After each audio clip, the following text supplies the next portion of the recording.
আমাদের নামাজ ফজরের ওয়াক্ত যখন হয়ে যায় তখন মুয়াজ্জিন সাহেব আল্লাহু আকবার করে ধ্বনিত করে, তাই না? আল্লাহ সর্বশ্রেষ্ঠ, হাইয়া আলাস সালাহ, নামাজের দিকে আসো, নামাজের দিকে আসো, হাইয়া আলাল ফালাহ, কল্যাণের দিকে আসো, কল্যাণের দিকে আসো। বলে কি বলে না? বলে কি বলে না? আবার ফজরের ওয়াক্তে একটা জিনিস বেশি বলে, সেটা হচ্ছে আস-সালাতু খায়রুম মিনান নাওম। আরে আমার বান্দারা, তোমরা কি শুয়ে আছো? নামাজের চেয়ে, ঘুমের চেয়ে তোমাদের নামাজ উত্তম। তোমরা আল্লাহর ঘরের মধ্যে চলে আসো, উচ্চ আওয়াজ দিয়ে সুবহানাল্লাহ, আর উচ্চ আওয়াজ দিয়ে সুবহানাল্লাহ। আল্লাহ কত বড় মেহেরবান, কত চমৎকার করে আমাদেরকে ডাকছে, হাইয়া আলাস সালাহ, হাইয়া আলাল ফালাহ, আল্লাহু আকবার। আল্লাহ সর্বশ্রেষ্ঠ। যেই দুনিয়া নিয়ে পড়ে আছো, যে ঘুমের মধ্যে পড়ে আছো, এই ঘুম তোমার জন্য চিরকালের নয়। যিনি তোমাকে সৃষ্টি করেছেন তার দিকে চলে আসো, তার দিকে আসো, তার দিকে আসো, উচ্চ আওয়াজ দিয়ে সুবহানাল্লাহ, আর উচ্চ আওয়াজ দিয়ে সুবহানাল্লাহ। তাইলে আমরা আসি। আচ্ছা, তো মুয়াজ্জিন আযান দেওয়ার পর মসজিদের মধ্যে আমরা তাকি। আচ্ছা, নামাজ হয়, আযান হয় 4:45 অথবা 5টায়। এরপরে যখন 5:15 হয়ে যায়, নামাজের ওয়াক্ত, জামাতের ওয়াক্ত যখন হয়ে যায়, তখন ইমাম সাহেব কি বসে থাকে? মসজিদের যে সভাপতি সাহেব আসবেন, মসজিদের সেক্রেটারি সাহেব আসবেন, মসজিদ যিনি প্রতিষ্ঠা করেছেন, মসজিদের প্রতিষ্ঠাতা আসবেন, এলাকার সবচেয়ে ধনী ব্যক্তি আসবেন, এলাকার সবচেয়ে খেটে খাওয়া মানুষ, গরিব ফকির, ইনি আসবেন। তারা আসলে আমি জামাতের মধ্যে দাঁড়াবো। আমাদের এলাকায় কি হয়েছে কোন সময়? আবাদ হয়েছে? আমার কথা বুঝতে পারতেছেন কতটা? অর্থাৎ মুয়াজ্জিন আযান দিয়েছে, ইকামতের জন্য দাঁড়িয়েছে, জামাতের ওয়াক্ত হয়েছে, কারোর জন্য অপেক্ষা করার সুযোগ। যখন আল্লাহর ডাক এসে গেছে, আল্লাহর পক্ষ থেকে আহ্বান এসে গেছে, তখন দুনিয়ার মধ্যে আমি যত বড় মন্ত্রী মিনিস্টার হই না কেন, যত বড় রাজা বাদশা হই না কেন, যত বড় ব্যক্তিবর্গ হই না কেন, আল্লাহর ডাক যখন এসে গেছে, দুনিয়া আমার জন্য তুচ্ছ, আমার খোদায়ে পাক আমার জন্য সর্বশ্রেষ্ঠ। উচ্চ আওয়াজ দিয়ে সুবহানাল্লাহ, আর উচ্চ আওয়াজ দিয়ে সুবহানাল্লাহ। আল্লাহ রাব্বুল আলামিন আহকামুল হাকিমিন আমাদেরকে সৃষ্টি করেছেন অনেক মহব্বত করে, ভালোবেসে। শুরুতেই বলেছি কি জন্য? ইল্লা লিয়াবুদুন, আল্লাহর ইবাদত করার জন্য, আল্লাহকে ডাকার জন্য, আল্লাহকে আহ্বান করার জন্য, আল্লাহর গুণকীর্তন করার জন্য আল্লাহ আমাদেরকে সাজিয়েছেন, আমাদেরকে সৃষ্টি করেছেন, আমাদেরকে বানিয়েছেন। উচ্চ আওয়াজ দিন সুবহানাল্লাহ। সে আল্লাহর জিকির আমরা করতে চাই কি চাই না? সে আল্লাহ বলছেন, ও আমার বান্দারা, তোমরা যখন আমি আল্লাহর গুণকীর্তন করবে, আল্লাহকে ডাকবে, যারা ঈমানদার তাদের মন তখন গলে যায়, তাদের মন তখন কি হয়ে যায়? প্রকম্পিত হয়ে যায়, এবং তাদের চোখ দিয়ে অনর্গল চোখ দিয়ে পানি পড়ে যে আল্লাহ আমাকে সাজিয়েছেন, আল্লাহ আমাকে বানিয়েছেন। এই আল্লাহর প্রেমে পড়ে ওয়াজিলাত কুলুবুহুম, তাদের সেই চোখ দিয়ে পানি পড়ে এবং আল্লাহকে স্মরণ করে। উচ্চ আওয়াজ দিয়ে সুবহানাল্লাহ। আল্লাহকে ডাকার জন্য আমরা এই মজলিস তৈরি করেছি। এই পবিত্র ঈদে মিলাদুন নবী সাল্লাল্লাহু আলাইহি ওয়াসাল্লাম, এটি আমরা আয়োজন করেছি আল্লাহর সম্মান বর্ণনা করার জন্য, নবীর জীবন আদর্শ বর্ণনা করার জন্য। আমার নবী কেন এসেছে, কি বার্তা নিয়ে এসেছে, আমরা সেটি গুণকীর্তন করার জন্য আমরা এই মজলিসকে সাজিয়েছি। আল্লাহ পাক রব্বুল আলামিন আহকামুল হাকিম আমাদের সকলকে এই মাহফিলের মধ্যে আমাদের সকলকে আসার বসার জন্য তৌফিক দান করুন। আমিন। আর চাওয়াজ না আমিন। মাহফিল ইন্তজামী কমিটির পক্ষ থেকে আমাকে একটি বিষয় নির্ধারণ করে দেওয়া হয়েছে। আপনারা যারা শুনছেন এদিক সেদিক, আমার আলোচনা যতক্ষণ চলবে একটু খেয়াল করবেন, জানার চেষ্টা করবেন। কয়েকটা কথা বলবো, আল্লাহ পাক যেন আমাদের সকলকে আমল করার তৌফিক দান করুন। আমিন। আর চাওয়াজ না আমিন। মাহফিল ইন্তজামী কমিটির পক্ষ থেকে একটি বিষয় নির্ধারণ করে দেওয়া হয়েছে, সেটি হচ্ছে মানব সমাজে বর্তমানে আল্লাহর ভয়, আল্লাহর তাকওয়া একজন ঈমানদারের জন্য কতটুকু প্রয়োজন। আল্লাহর ভয়, আল্লাহর প্রেম, আল্লাহর মহব্বত, আল্লাহর ভালোবাসা একজন বান্দার জন্য কতই প্রয়োজন।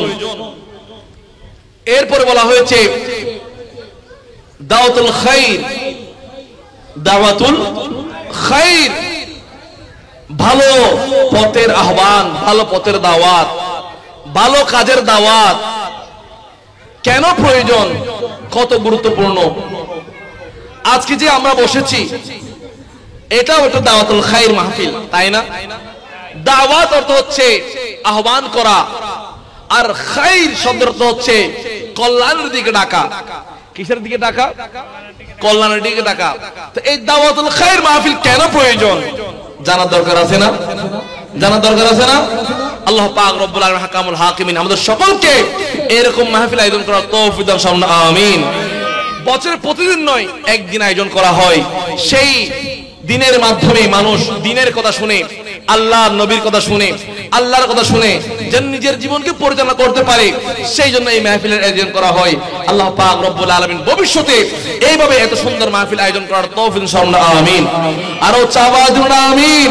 আল্লাহ পাক রব্বুল আলামিন হাকামুল হাকিমিন আমাদের সকলকে এই মাহফিলে আসার বসার তৌফিক দান করুন, আমিন। মাহফিল ইনতিজামিয়া কমিটির পক্ষ থেকে আমাদের যে বিষয়গুলো নির্ধারণ করে দেওয়া হয়েছে, আমি আমার আলোচনার দিকে যাচ্ছি। তাকওয়া এটা কেমন জিনিস, কি বিষয়? তাকওয়া শব্দটি হচ্ছে আরবি, এর অর্থ হচ্ছে আল্লাহর ভয়, ভয় ভীতি। আপনি জীবনে থাকেন, ভয় কাকে করবেন? আপনি আপনার টাকা দিয়ে চলেন, পয়সা দিয়ে চলেন, আপনি আপনার বাবার টাকা দিয়ে চলেন, আপনি আপনার বাবাকে ছাড়া কাউকে ভয় করবেন কেন? কেউ যদি আপনাকে চার্জ করে, আপনি বলবেন যে এই তুই আমাকে বলার কে? আমি আমার বাবার খাই, আমার বাবার পড়ি, আমার বাবা আমাকে সবকিছু করে, আমি আমার বাবাকে ছাড়া আর কাউকে ভয় করব না, ঠিক কিনা? আমাদের ঠিক কিনা? তো আমরা এইভাবে আমরা এই কাজগুলো করি, বলি যে আল্লাহকে আমি নিজে আর কাউকে ভয় করি। তো আমরা আল্লাহর ভয়, আমরা আল্লাহকে কেন ভয় করি? আল্লাহ বলছেন, বান্দা ইয়া আইয়ুহাল্লাযীনা আমানু ইত্তাকুল্লাহ ওয়া হাক্কা তুকাতিহি, ও আমার বান্দারা তোমরা আমি আল্লাহকে ভয় করো, আমি আল্লাহকে স্মরণ করো, আমি আল্লাহকে ভয় করো, যেইভাবে ভয় করা দরকার সেইভাবে তোমরা ভয় করো। উচ্চ আওয়াজ দিন সুবহানাল্লাহ, আর উচ্চ আওয়াজ দিন সুবহানাল্লাহ। আল্লাহর ভয় অন্তরে রাখলে আল্লাহ বলছেন, বান্দা সমাজের মধ্যে তোমাদের কাছে যার বেশি টাকা রয়েছে তোমরা তাকে বেশি ভয় করো, তাকে বেশি সম্মান করো। যার গাড়ি বাড়ি রয়েছে তাকে বেশি সম্মান করো। তোমাদের মাঝে হয়তো তারাই সম্মানিত যাদের টাকা আছে, পয়সা আছে, বাড়ি আছে, ধন দৌলত আছে, ক্ষমতা আছে, তোমরা তাদেরকে ভয় করো, তাদেরকে সম্মান করো। আল্লাহ বলছে, বান্দা তোমাদের কাছে হয়তো যার ধন সম্পদ রয়েছে, টাকা আছে, পয়সা আছে, যার ক্ষমতা আছে, তোমরা তাদেরকে সম্মান করো। ও আমার বান্দারা, আমারও কাছে একজন মানুষ সবচেয়ে দামি, সবচেয়ে গুরুত্বপূর্ণ বিষয়। আমি আল্লাহ কিছু মানুষকে সম্মান করি, তারা হচ্ছে ইন্না আকরামাকুম ইনদাল্লাহি আতকাকুম। আমি আল্লাহর কাছেও দামি একজন ব্যক্তি যাদের মধ্যে আমি আল্লাহর ভয় আছে, আমি আল্লাহর তাকওয়া আছে, আমি আল্লাহর পরহেজগারি আছে। আমি আল্লাহ তাদেরকে সম্মান করি, তাদেরকে মহব্বত করি, তারাও আমার কাছে দামি। উচ্চ আওয়াজ দিন না সুবহানাল্লাহ, আর উচ্চ আওয়াজ দিন না সুবহানাল্লাহ। তাই আল্লাহর ভয় এটি হচ্ছে এমন একটা বিষয় যেটা একজন ইমানদারের সবচেয়ে গুরুত্বপূর্ণ বিষয়। উচ্চ আওয়াজ দিন না সুবহানাল্লাহ। একটা বিষয় সেটি হচ্ছে মালিকের কাছে, স্রষ্টার কাছে সৃষ্টির কোন মূল্য আছে? একটু রেসপন্স করুন। সৃষ্টির কাছে, স্রষ্টার কাছে সৃষ্টির কোন মূল্য আছে? মালিকের কাছে গোলামের কোন মূল্য আছে? আমার কথা বুঝা আসতেছে? মালিকের কাছে গোলামের কোন মূল্য আছে? কেন? মালিক উনি সব কিছুর মালিক, তার হাজার হাজার কর্মকর্তা রয়েছে। তো মালিক তার গোলাম, সে তো টাকা দিয়ে রেখেছে, মালিকের কাছে গোলামের কোনো মূল্য নাই, ঠিক না? একই ভাবে আল্লাহ হচ্ছে 18,000 মাখলুকাতের মালিক, সমগ্র জাহানের মালিক। স্রষ্টার কাছেও সৃষ্টির কোনো মূল্য নাই। তবে হ্যাঁ, মালিকের কাছে মওলার গুরুত্ব বাড়ানোর জন্য, মালিকের কাছে গোলামের গুরুত্ব তখন বহন করে যখন বান্দা অন্তরের মধ্যে আল্লাহর ভয় লালন করে, তাকওয়া লালন করে, তখন এই গুণের মাধ্যমে, এই বিশেষ ব্যক্তির বিষয়ের মাধ্যমে আল্লাহর কাছে বান্দার গুণ, বান্দার সম্মান আল্লাহর কাছে বেড়ে যায়। অন্যথায় মালিকের কাছে স্রষ্টার গোলামের কোনো মূল্য নাই। আল্লাহর সাথে, মালিকের সাথে গোলামের মূল্য একদিক দিয়ে সম্পর্কযুক্ত হয়, সেটা হচ্ছে তাকওয়া। আল্লাহর ভয়ের মাধ্যমে মালিকের কাছে গোলামের সম্পর্কযুক্ত হয়ে যায়। উচ্চ আওয়াজে বলুন সুবহানাল্লাহ, আর উচ্চ আওয়াজে বলুন সুবহানাল্লাহ। ঠিক সেইভাবে বলি, আল্লাহ পাক রব্বুল আলামিন বলছেন, বান্দা ইন্না আকরামাকুম ইনদাল্লাহি আতকাকুম। আমাদের দুনিয়ার মধ্যে তোমাদের কাছে যাদের কাছে টাকা রয়েছে, পয়সা রয়েছে, দ্বন্দ্ব রয়েছে, দৌলত রয়েছে, ক্ষমতা আছে, তোমাদের কাছে হয়তো তারাই গুরুত্বপূর্ণ ব্যক্তি, কিন্তু আমি আল্লাহর কাছে সবচেয়ে সম্মানিত ব্যক্তি ওই ব্যক্তি যার ভেতরে আমি আল্লাহর ভয় আছে, আমি আল্লাহর ভয় আছে, ভীতি আছে, আমি আল্লাহর জন্য পরহেজগার রয়েছে, আমি আল্লাহর কাছে সেই ব্যক্তি সম্মানিত। উচ্চ আওয়াজে বলুন সুবহানাল্লাহ। তোমাদের কাছে যেরকম ধনাঢ্য ব্যক্তির সম্মানিত, ঠিক আমার কাছে সেই ব্যক্তি সম্মানিত যার ভেতরে বেশি আল্লাহর তাকওয়া রয়েছে, ভয় রয়েছে, সে আমার কাছে সবচেয়ে সম্মানিত। উচ্চ আওয়াজে বলুন সুবহানাল্লাহ। আল্লাহ পাক যেন আমাদের সকলকে অন্তরের মধ্যে তাকওয়া লালন করার তৌফিক দান করুন, আমিন। আর উচ্চ আওয়াজ না আমিন। তাকওয়ার ডেফিনিশন, সংজ্ঞা দিতে গিয়ে হযরত উমর রাদিয়াল্লাহু তাআলা, ইনি হলেন খলিফাতুল মুসলিমিন, ইসলামের দ্বিতীয় খলিফা। কয় নম্বর খলিফা? আমাদের কয় নম্বর খলিফা? 2 নম্বর খলিফা। ওনাকে জিজ্ঞেস করা হলো, মা হুয়া তাকওয়া, তাকওয়া এটা কি জিনিস, আল্লাহর ভয় এটা কি জিনিস? তিনি তাকওয়ার ডেফিনিশন দিচ্ছেন, কেউ একটু খেয়াল করবেন, সবার মনোযোগ চাচ্ছি। উনি তাকওয়ার ডেফিনিশন দিচ্ছেন এইভাবে, একটা উদাহরণের মাধ্যমে। বান্দা আমাদের এই মেহফিলে যাওয়ার জন্য, এই মেহফিলে অংশগ্রহণ করার জন্য গেট দেওয়া হয়েছে না? গেট দেওয়া হয়েছে। আচ্ছা, গেট থেকে কিছু ভাঙ্গা গ্লাস, ভাঙ্গা আয়না ছিঁড়ে দেওয়া হয়েছে গেট থেকে স্টেজ পর্যন্ত। গেট থেকে স্টেজ পর্যন্ত ছিড়িয়ে দেওয়ার পর এখন বলা হলো যে আমাকে বলা হলো আপনাকে স্টেজে উঠতে হবে, নাইলে আপনি মাহফিল কিভাবে করবেন? ঠিক আছে, বুঝা আসছে? আচ্ছা, আবার আমি দেখলাম মাহফিলের স্টেজ পর্যন্ত কিছু ভাঙা গ্লাস ছিড়িয়ে দেওয়া হয়েছে, ভাঙা গ্লাস ছিড়িয়ে দেওয়া হয়েছে। আচ্ছা, এখন আমাকে তো স্টেজে উঠতে হবে, আমি যেহেতু বক্তা, আলোচনা করতে হবে। এখন আমি যখন আসতেছি তখন দেখতেছি যে ভাঙ্গা টুকরা গ্লাস পড়ে আছে, কাটা পড়ে আছে। আমি দেওয়ার এক পাড়া দেওয়ার সময় 10 পাড়া চিন্তা করতেছি, কেন? আমার পা কেটে যাবে সেজন্য, ঠিক না? আমার পা কেটে যাবে সেজন্য যেভাবে আমি স্মুথলি 5 সেকেন্ড স্টেজে চলে আসতে পারবো, যখন ভাঙ্গা গ্লাস পড়ে গিয়েছে তখন চূর্ণ বিচূর্ণ হয়ে গিয়েছে। আমাকে আসার সময় একটা পা দেওয়ার সময় 10টা পা চিন্তা করতে হচ্ছে, কেন? ভাঙ্গা গ্লাস পড়েছে। তখন আমাকে হয়তো স্টেজে আসতে 4 হতে 5 মিনিট লেগেছে, যেখানে 5 সেকেন্ড লাগে সেখানে 5টা মিনিট আমাকে লেগেছে, তাই না? ঠিক একইভাবে তাকওয়া বলা হয় ওই বিষয়কে, আপনি দুনিয়ার মধ্যে আপনার চারিদিকে গুনাহ থাকবে, চারিদিকে পাপ থাকবে, আপনি অন্যায়, ব্যভিচার, লুটতরাজ, খুন খারাপি, অন্যায় অপব্যবহার দেখবেন।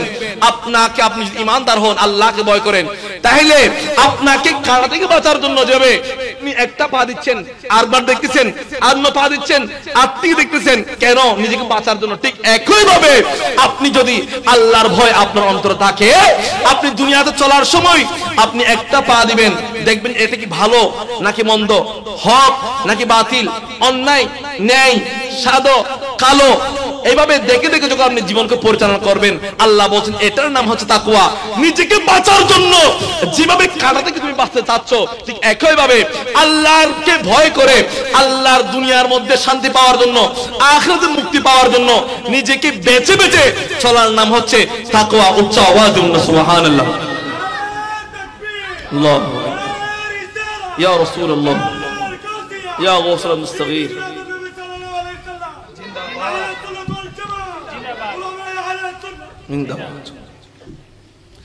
বুঝতে পেরেছেন? এটার চেয়ে উত্তম উদাহরণ আর হতে পারে? তাকওয়া বলা হয় নিজেকে বেঁচে রাখা, বেঁচে বেঁচে চলা, নিজেকে দেখে দেখে চলা। আপনি বলছেন যে আমার এলাকার মধ্যে পরিবেশ নষ্ট, এই এলাকায় ছেলে মানুষ হবে না, এলাকায় ছেলে মানুষ হবে না, তো মানুষ হবে না। আপনি যার ছেলে নষ্ট হয়ে গিয়েছে তার দিকে কেন তাকাচ্ছেন? যে ভালোভাবে চল তার দিকে তাকাতে পারেন না? আপনাকে আজান দেওয়া হয়েছে, আজান মসজিদে নামাজ চলতেছে, আবার অন্যদিকে খেলা চলতেছে, আপনি কোথায় যাবেন? আপনি কোথায় যাবেন? তো আপনি বুঝতে পেরেছেন যে নামাজ হচ্ছে বেহেশতের চাবি, আল্লাহ পাওয়ার অন্যতম মাধ্যম হচ্ছে নামাজ, আর খেলা হচ্ছে মাঠের মধ্যে দুনিয়াবি একটা বিষয়। আপনি নামাজ না গিয়ে আপনি খেলা কেন বসে আছেন? দোকানে কেন বসে আছেন? আপনি ক্যারাম কেন খেলতেছেন? তাহলে বুঝে নিতে হবে আপনার ভেতরে, আপনি বলেন আমি আল্লাহ তাআলার কাকে মানে, আল্লাহর ভয় আমার আছে, তাহলে বুঝে নিতে হবে আপনি হলেন এক নম্বর ভণ্ড, আপনি হলেন একজন নাফরমান বান্দা। অন্যথায় আপনার ভেতরে যদি আল্লাহর তাকওয়া থাকতো, আল্লাহর ভয় থাকতো, আপনি দুনিয়াবি কাজকে উপেক্ষা করে আল্লাহর দাওয়াত যখন চলে এসেছে, আল্লাহু আকবার করে যখন ধ্বনিত করছে, দুনিয়ার কাজ আপনার জন্য হারাম, আল্লাহর দাওয়াত আল্লাহর জন্য ওয়াজিব। উচ্চা ওয়াজিব সুবহানাল্লাহ, আর উচ্চা ওয়াজিব সুবহানাল্লাহ, এটাকে বলে তাকওয়া। আল্লাহকে ভয় করি, তওবা তওবা তওবা, এটার নাম তাওয়া নয়, বরঞ্চ মনকে পরিশুদ্ধ করে আল্লাহ এবং আল্লাহর রাসূলকে স্মরণ করে জীবনকে পরিচালনা করার নাম হচ্ছে তাকওয়া। আল্লাহ পাক যেন আমাদের এই জীবনে আল্লাহ এবং আল্লাহর রাসূলকে স্মরণ করতে, আমিন। এবং একজন ঈমানদারের সবচেয়ে বড় সম্পদ হচ্ছে তাকওয়া। সবচেয়ে বড় সম্পদ কি? আমাদের বড় সম্পদ কি? তাকওয়াবিহীন মানুষ, যার ভেতরে আল্লাহর ভয় নাই। আপনি যদি নামাজ পড়তে পড়তে আপনি যদি কপাল কালো করে ফেলেন, কি করে ফেলেন? আমাদের কপাল যদি কালো করে ফেলেন, আপনি যদি রোজা রাখতে রাখতে যদি চিকনা হয়ে যান, ধনুকের ন্যায় বাঁকা হয়ে যান, আপনার ভেতরে যদি আল্লাহর ভয় না থাকে, আপনি কোনোদিন ঈমানদার হতে পারবেন? আওয়াজ বলুন না, ঈমানদার হতে পারবেন না। আপনাকে আল্লাহর ঈমানদার হওয়ার জন্য আপনাকে তাকওয়া অবলম্বন করতে হবে। আল্লাহ পাওয়ার অন্যতম মাধ্যম হচ্ছে তাকওয়া, আল্লাহর ভয়। হচ্ছে আওয়াজ না সুবহানাল্লাহ। আল্লাহর ভয় যদি আপনার অন্তরে না থাকে, আপনার কোনো ইবাদত বندگی, নামাজ, রোজা, হজ, যাকাত কোনো কিছু কাজে আসবে? আপনি নামাজ গিয়েছেন, আপনার মনে পড়তেছে আজকে কার সাথে কিরকম লেনদেন করেছি। নামাজের পরে বাজারে যাব, আলু কিনবো, চাল কিনবো, ডাল কিনবো। নামাজের পরে গিয়ে আমি ব্যবসা করব। বুঝে নিতে হবে আপনার নামাজ আল্লাহর দরবারে কবুল হচ্ছে না। আপনি যখন আল্লাহর দরবারে গিয়ে আল্লাহু আকবার পর্যন্ত করছেন, আপনাকে চিন্তা করতে হবে আমার এই দুনিয়ার মধ্যে আমি কারো গোলাম নই, আমি একমাত্র আল্লাহ রাব্বুল আলামিনের গোলাম। আমি গোলাম, আল্লাহর দরবারে চলে এসেছি। আল্লাহর ঘর ঢোকার সাথে দুনিয়ার সাথে আমার আর কোনো সম্পর্ক থাকতে পারে না। এটার নাম হচ্ছে তাকওয়া। দুনিয়াবি সকল কাজকে উপেক্ষা করে পায়ের নিচে দিয়ে আল্লাহুম্মা ইফতাহ লি আবওয়াবা রাহমাতিক, ও আল্লাহ আমি তোমার ঘরে তোমার রহমত পাওয়ার জন্য এসেছি, তোমার রহমত আমাকে ঢেলে দাও। উচ্চ আওয়াজ না সুবহানাল্লাহ, আর উচ্চ আওয়াজ না সুবহানাল্লাহ। তাকওয়াটা এভাবে করতে হবে, আল্লাহকে ভয় করতে হবে। আল্লাহর ভয় যদি আপনার ভেতরে থাকে, তাকওয়া যদি আপনার ভেতরে থাকে, নামাজ আপনার ভালো লাগবে, রোজা আপনার ভালো লাগবে, যাকাত আপনার ভালো লাগবে।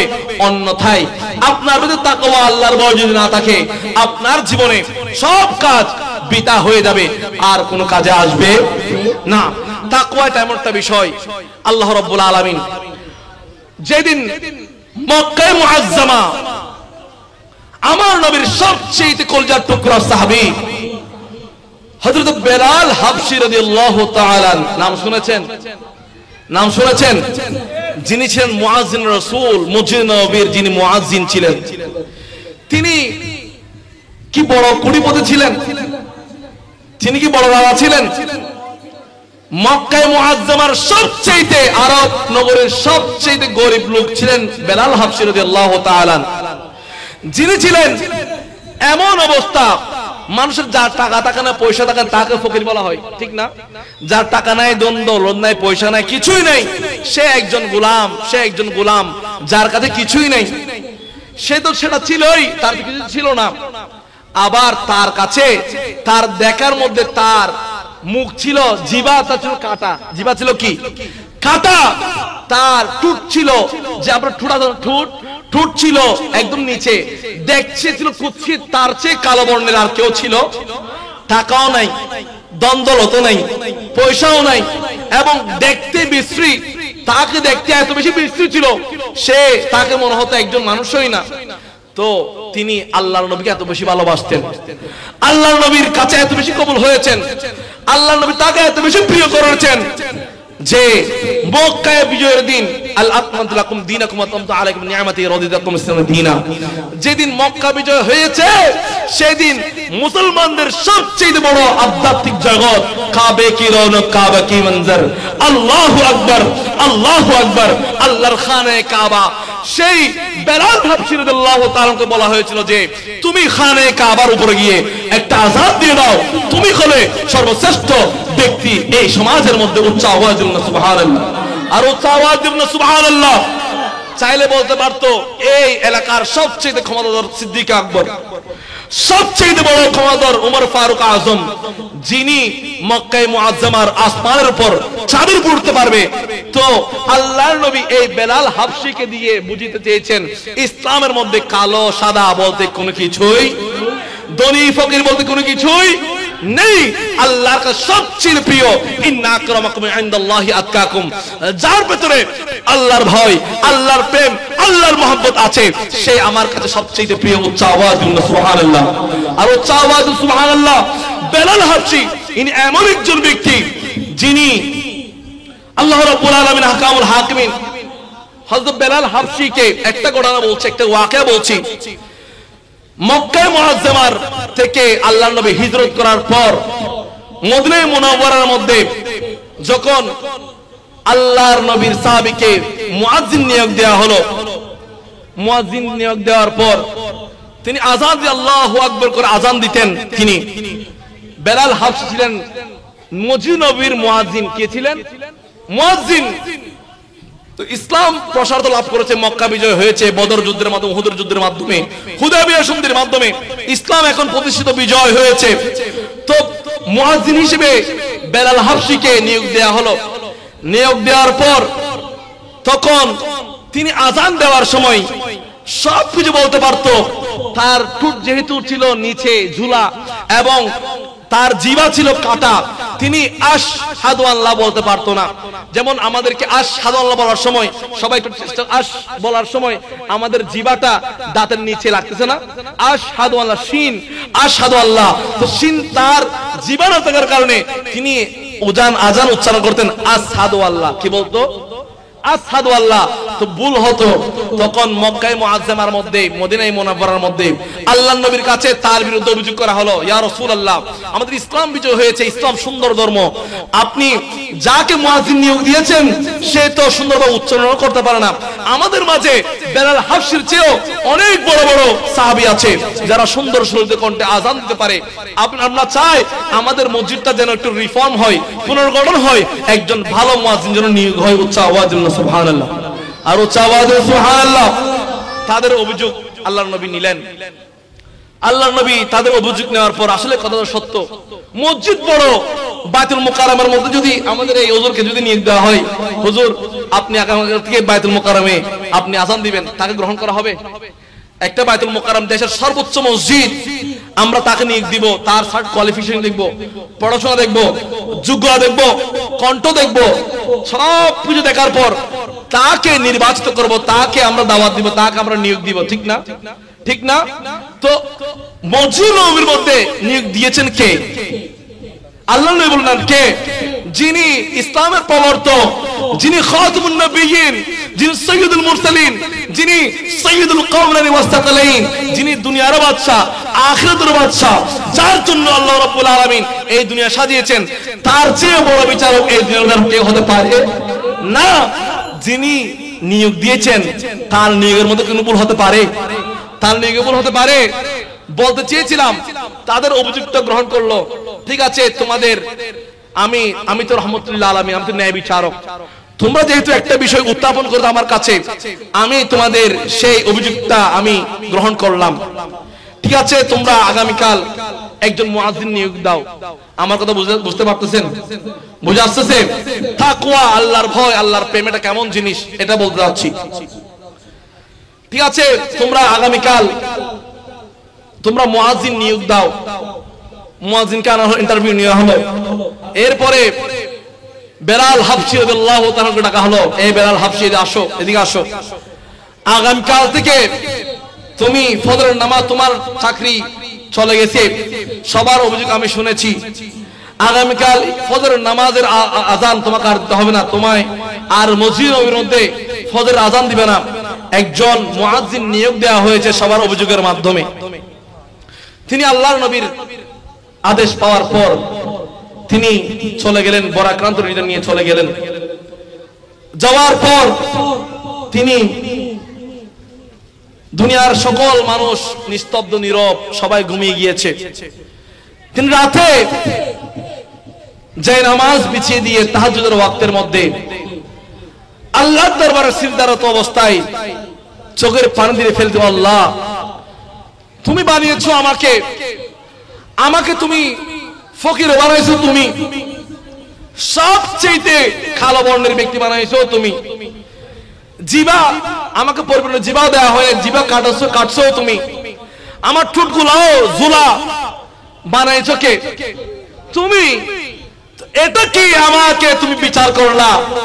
সব সময় আমি বিচারক ছিলাম, মুয়াজ্জিন ছিলাম, আজকে আমি ফকির বলে, আজকে আমি কালো বলে, আজকে আমার ক্ষমতা নাই বলে, আজকে আমার কণ্ঠ সুন্দর না বলে আজকে আমাকে তুমি এই আমার এই চাকরি থেকে অব্যাহতি দিলাম, আমি এই বিচার তোমার দরবারে দিলাম, তুমি এটার বিচার করবে। উচ্চ আওয়াজ দিন সুবহানাল্লাহ, আর উচ্চ আওয়াজ দিন সুবহানাল্লাহ। তিনি আল্লাহকে বিচার দেওয়ার পর ঘুমিয়ে গেলেন। ঘুমিয়ে যাওয়ার পর দেখেন কেমন প্রেম, কেমন মহব্বত, কেমন ইশকে রাসূল। সকালে মুয়াজ্জিন আজান দিল, নামাজ হলো, সবাই নামাজে এসেছে। নামাজ আসার পর নামাজ হলো, সবকিছু হলো, সুষ্ঠুভাবে সবকিছু সম্পন্ন হলো।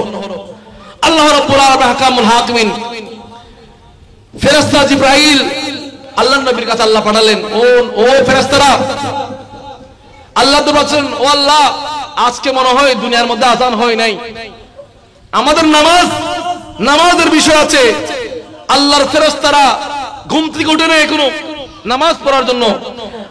আল্লাহ জিবরাইলের মাধ্যমে আমার নবীর কাছে ইলহাম পাঠালেন, ইয়া রাসূলুল্লাহ আজকে কি আজান হয় নাই, আজকে ফজর ওয়াক্ত হয় নাই?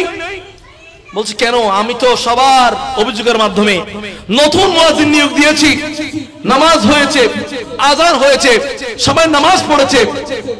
তখন আল্লাহ রাব্বুল আলামিন বলছেন, আমার ফেরেশতারা নামাজের জন্য উঠতে পারে নাই, বেলালের আজান এমন কবুল হয়েছে, আজকে রাসূল আল্লাহর এমন প্রেম ছিল বেলালের মধ্যে, এই তার আজান আরশ আজিমের ফেরেশতারা পর্যন্ত উঠে যেত। উচ্চ আওয়াজ সুবহানাল্লাহ, আর উচ্চ আওয়াজ সুবহানাল্লাহ। কেন? ভেতর আল্লাহর প্রেম ছিল, ভক্তি ছিল, মহব্বত ছিল।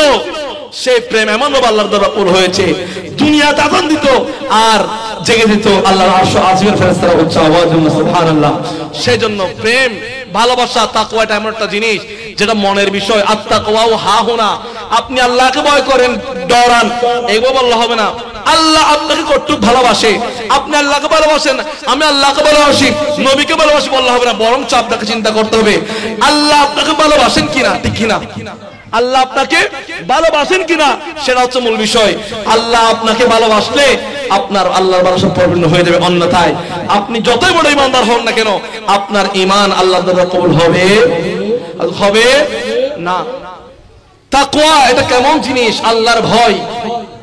শুরুতে বলেছিলাম যে তাকওয়া এমন একটা বিষয় যেটা হচ্ছে মানুষকে দুনিয়ার মধ্যে বেছে বেছে চলা, ভালো মন্দ, ন্যায় অন্যায়, সাদা কালো সব কিছু বেছে বেছে আল্লাহকে সন্তুষ্ট করার জন্য। আল্লাহর নবী যে কথাগুলো বলেছে, সৎ পথের উপদেশ, অসৎ পথের নিষেধ যেগুলো বলা হয়েছে, সব কিছু জেনে শুনে বুঝে জীবন বাস্তবায়ন করার নাম হচ্ছে তাকওয়া। এটা হচ্ছে আমার নবীর শিক্ষা, এটাকে জীবনের পরিচালনা করার মাধ্যমে তাকওয়া অর্জন হয়। উচ্চ আওয়াজ সুবহানাল্লাহ, আর উচ্চ আওয়াজ সুবহানাল্লাহ। একটা হাদিস শরীফ বলে আমি আলোচনা শেষ করব। আলহামদুলিল্লাহ আমাদের মাঝে উপস্থিত হয়েছেন আজকে আমাদের মেহফিলের প্রধান ওয়াইজিন, প্রধান আলোচক অধ্যাপক আল্লামা মুর্শিদ আনোয়ার মাদ্দাজিল আলী আমাদের অল্প কিছুক্ষণের মধ্যে উপস্থিত হবেন। আপনারা যারা এখন দৃশ্যে রয়েছেন, আমি আপনাদেরকে উদারত আহ্বান জানাবো, আপনারা মাহফিলের মধ্যে চলে আসুন। ইনশাআল্লাহ আমাদের মাহফিল আস্তে আস্তে পরিপূর্ণ হয়ে যাচ্ছে। আল্লাহ পাক যেন আমাদের সকলের এই উপস্থিতিকে সকলের মধ্যে স্মরণ আমিন। আর উচ্চ আওয়াজ না আমিন। বলেছিলাম হাদিস শরীফে এসেছে, একদিন রাসূল করিম সাল্লাল্লাহু আলাইহি ওয়াসাল্লাম মসজিদ নববীর মধ্যে সাহাবায়ে কেরামদেরকে একটা উপদেশ দিচ্ছিলেন, একটা দাওয়াত দিচ্ছিলেন যে সাহাবায়ে কেরামরা আল্লাহর নবীর এই মজলিসে বসে আল্লাহর নবী ইহুদিদের তিনজন ব্যক্তির কথা বর্ণনা করতেছিলেন। কয়জন ব্যক্তির কথা? আমাদের কয়জন ব্যক্তির কথা? তিনজন ব্যক্তির কথা। আল্লাহর নবী বলছেন, একদা তিন ইহুদি, বনি ইসরাইলের তিন ইহুদি একটা পাহাড়ের পর্বত দিয়ে হেঁটে যাচ্ছিলেন। একটা পাহাড়ের পর্বত দিয়ে হেঁটে যাচ্ছিলেন। হেঁটে যাওয়ার পথে মরুভূমি অঞ্চল, বিশাল পাহাড় আর পাহাড়। হুট করে আসমান থেকে বৃষ্টি হতে লাগলো। কি হতে লাগলো? সবার মনোযোগ আছে? কি হচ্ছে? আমাদের কি হচ্ছে? বৃষ্টি। আমরা যেমনি ভাবে আমাদের হাতে যদি ছাতা না থাকে, রেইনকোট না থাকে, তখন বৃষ্টি যদি আসে আমরা হয়তো একটু নিজেকে বাঁচার জন্য অফিস যাচ্ছি, আদালতে যাচ্ছি, মসজিদে যাচ্ছি, ব্যবসায় যাচ্ছি, কাজ কারবার যাচ্ছি, তো নিজেকে বৃষ্টিতে তো ভিজে যাব, রক্ষা করতে হয়তো দোকানের পাশে দাঁড়িয়ে যাই, গাছের নিচে দাঁড়িয়ে যাই, যাই না? ঠিক একই ভাবে ইহুদি, তিন ইহুদি পাহাড় দিয়ে যাচ্ছিল। হুট করে এমন মুষলধারে বৃষ্টি শুরু হলো, তারা নিজেকে বাঁচার জন্য পানি থেকে দেখতে পেল একটি বিশাল অঙ্কের গুহা। সেই গুহার মধ্যে তারা লুকে গেল, বিহার মধ্যে ঢুকে গেল বৃষ্টির পানি থেকে বাঁচার জন্য। যদি বৃষ্টি থেমে যায় আবার তারা আস্তে আস্তে যেতে থাকবে। উচ্চ আওয়াজ সুবহানাল্লাহ। আর উচ্চ আওয়াজ সুবহানাল্লাহ। মনোযোগ আছে? মনোযোগ আছে? আচ্ছা, এরপরে যখন তারা গুহার মধ্যে আশ্রয় নিল, সেই মুহূর্তে বৃষ্টি পড়াতে বিশাল একটি পাথর এসে সে গর্তের মধ্যে নেড়ে গেল। কি হয়ে গেল? নেড়ে গেল। তারা আশ্চর্য হয়ে গেল, কিরে, আমরা এই পাহাড়ের পর্বতের মধ্যে তো আমরা মনে হয় আটকে গেলাম। তারা তিনজন অনেকভাবে চেষ্টা করতেছে সেই গর্ত থেকে পাথরটাকে সরানোর জন্য, দুনিয়ার সাথে, দুনিয়ার মধ্যে আসতে তারা চেষ্টা করতে নিজেকে বাঁচার জন্য। কি করতেছে? নাইলে তারা চিন্তা ধরে নিল যে মনে হয় আমাদের মৃত্যু অবধারিত হয়ে গিয়েছে, আমরা নিঃশ্বাস বন্ধ হয়ে কিন্তু মারা যাবো, গর্তের মধ্যে তো আমরা পতিত হয়ে গিয়েছি। তারা অনেক চেষ্টা করতেছে, তারা বিন্দু পরিমাণ সেই পাথর নাড়াতে পারতেছে না। তারা ধরে নিল যে মনে হয় আমাদের জন্য মালাকুল মউত এখানে উপস্থিত হয়ে যাবে। তখন তারা এমন ভাবে কান্নাকাটি করতে শুরু করলো যে ও আল্লাহ, আমাদেরকে বাঁচাও, আমাদেরকে বাঁচাও। তো তারা তাদেরকে তাদের নবীরা উপদেশ দিয়েছেন যে মনে হয় ভালো আমল করলে আল্লাহর কাছে আমাদের পক্ষে তো এখন আর বাধা সম্ভব নয়। আমরা দেখি কার কাছে কি ভালো আমল আছে, কার কাছে আল্লাহর ভয়ে কি কি আমল আছে, আমরা সেগুলোর ওসিলায় আল্লাহর দরবারে কবুল করি। আল্লাহ যদি আমাদেরকে এই বিপদ থেকে রক্ষা করে, সেজন্য আমরা সবাই তিনজন আল্লাহর দরবারে দোয়া করব। চাওয়াজ সুবহানাল্লাহ। আর চাওয়াজ সুবহানাল্লাহ। আল্লাহ পাক রব্বুল আলামিন আকামুল হাকিমিন পবিত্র কালামে মাজিদের মধ্যে ইরশাদ করেছেন, ইয়া আইয়ুহাল্লাযীনা আমানু ওয়াবতাগু ইলাইহিল ওয়াসিলা। ও আমার বান্দারা, দুনিয়ার মধ্যে তোমরা কি বলছি, হে ঈমানদারগণ, দুনিয়ার মধ্যে তোমরা আল্লাহকে অনুসরণ করো, আমার ওসিলার মধ্যে, আমার ওসিলার মাধ্যমে আমি আল্লাহর ফজল তালাশ করো। আমি আল্লাহর ওসিলার মধ্যে তালাশ করলে আমি আল্লাহর ফজল পাবা। উচ্চ আওয়াজে সুবহান। আল্লাহ বলছেন, ও আমার বান্দারা, ওসিলার মাধ্যমে কোন একটা ভালো কাজের মাধ্যমে আমি আল্লাহকে তালাশ করো, আমি আল্লাহকে তোমরা সেখানে পেয়ে যাবো। উচ্চ আওয়াজে সুবহানাল্লাহ। আর উচ্চ আওয়াজে সুবহানাল্লাহ। তারা সেই কাজকে উপলক্ষ করে, সেই উদ্দেশ্য করে তারা তাদের মধ্যে প্রথম জন আল্লাহর দরবার দোয়া করছে, ও আল্লাহ, প্রথম জন ব্যক্তি তার ভালো আমল, সবচেয়ে যে ভালো আমল করেছে সেটা নিয়ে আল্লাহর দরবার দোয়া করছে, ও আল্লাহ, আমি একজন মেষচারক, আমি একজন রাখাল, আমি আমার অনেক মেষ আছে, ছাগলের পাল আছে, আমি প্রতিদিন ছাগল ছাড়াই মরুভূমির মধ্যে গিয়ে, কোথায় গিয়ে, আমার কথা বুঝাচ্ছে, এক নাম্বার আল্লাহ তাআলা দোয়া করতেছে তার ভালো আমল, সবচেয়ে ভালো আমল নিয়ে, ও আল্লাহ আমি একজন রাখাল, আমার ঘরে কিছু ছাগলের পাল আছে, আমি প্রতিদিন সেই ছাগলের পাল নিয়ে আমি সেই মরুভূমিতে যাই, মরুভূমিতে ছাড়াইয়ে আমি ঘরে আনি, ঘরে আনার পর আমি তাদের থেকে দুধ সংগ্রহ করি, দুধ গ্রহণ করি, দুধ গ্রহণ করার পর সেই দুধগুলো আমি প্রথমে আমার ঘরে, আমার বৃদ্ধ মা বাবা আছে, কে আছে, কে আছে, ঘরে আমার বৃদ্ধ মা বাবা আছে এবং আমার স্ত্রী আছে, আমার ছেলে ছোট ছোট মাসুম বাচ্চা আছে, তো আমি সেই দুধগুলো গ্রহণ করার পর সর্বপ্রথম আমি আমার মা বাবাকে খাওয়াই, তারপর আমি আমার ছেলে সন্তানদেরকে খাওয়াই। এরপরে বলছে একদিন আমি এভাবে আমার বন্টন করি, আমার দুধগুলো আমি বন্টন করি, আমার মা বাবাকে খাওয়ানোর পর আমি আমার ছেলে সন্তানদেরকে খাওয়াই। একদিন আমি আমার ছাগলের পাল নিয়ে, মহিষের পাল নিয়ে, গরুর পাল নিয়ে আমি এত বেশি দূরে চলে গেছি, আমার বাসায় যখন ফিরতেছি তখন সন্ধ্যা হয়ে গিয়েছে। আগে তো আমি আসরের সময় বাসায় চলে আসি, আমার মা বাবা খাওয়াইয়ের পর আমার মামা ঘুমিয়ে যায়। একদিন আমি যখন চারাতে গেলাম, সেখানে অনেক দূরে চলে গেছি, আমার ফিরতে রাত হয়ে গিয়েছে। রাত হয়ে যাওয়ার পর দেখতে পেলাম আমার মা বাবা ঘুমিয়ে গিয়েছে। ঘুমিয়ে যাওয়ার পর আমার মা বাবার ঘরে আমি দুধ সংগ্রহ করলাম।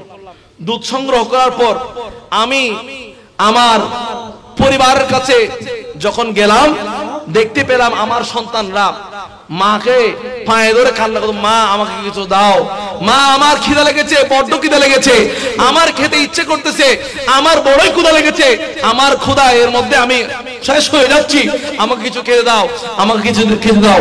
ছেলেরা, ছোট ছোট মাসুম বাচ্চারা কান্না করতেছে, স্ত্রীও সেই সন্তানের কান্না দেখে স্ত্রীও কান্না করতেছে। আচ্ছা, সে তখন সে দুধগুলা নিয়ে সে স্ত্রীর রুমে ঢুকে নাই।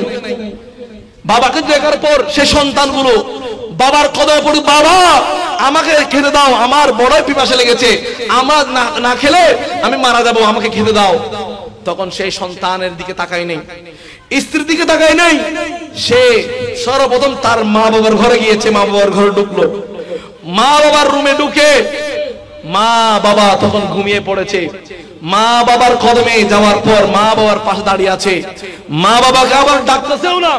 ডাকলে যদি মা বাবা ঘুম ভেঙে যায়, কষ্ট পায়, সে বৃদ্ধ মা বাবাকে ডাকতেছেও না, সেই দুধের পেয়ালা নিয়ে মা বাবার কদমে দাঁড়িয়ে আছে আর তাদের জন্য অপেক্ষা করছে। তারা যদি ক্ষুধার তাড়নায় যদি উঠে যায়, তখন সে সর্বপ্রথম তার মা বাবাকে খাওয়াবে এবং সে মা বাবা খাওয়ানোর পর যদি বেঁচে তার সন্তান এবং পরিবারকে খাওয়াবে। উচ্চ আওয়াজ সুবহানাল্লাহ, আর উচ্চ আওয়াজ সুবহানাল্লাহ। সে বলছে, ও আল্লাহ, আমি তোমাকে ভয় করে, তুমি কোরআনে বলেছো ওয়াকাদা রাব্বুকা আল্লা তা'বুদু ইল্লা ইয়াহু ওয়া বিল ওয়ালিদাইনি ইহসানা। আল্লাহ তুমি বলেছো তোমার পরে তুমি সৃষ্টিকর্তা হিসেবে তোমার ইবাদত করব।